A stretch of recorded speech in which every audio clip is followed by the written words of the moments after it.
everyone, welcome back to WebToTech YouTube channel. Today with this video of WebToTech, I will be showing you how to delete playlists on Spotify. So for that, open the Spotify application and then get logged in into the account of yours. Now once you have been logged in, you will be at the home page. Here you need to tap on your library from the bottom option. Tap that.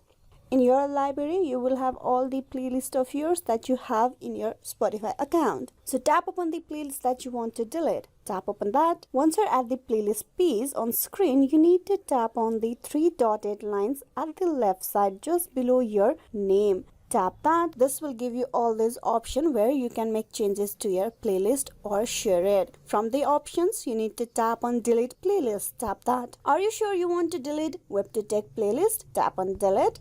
This will delete the playlist from your library right away. So this is how you can delete playlist on Spotify account of yours. Hope this video was useful. Please like and subscribe the WebToTech YouTube channel. Thank you.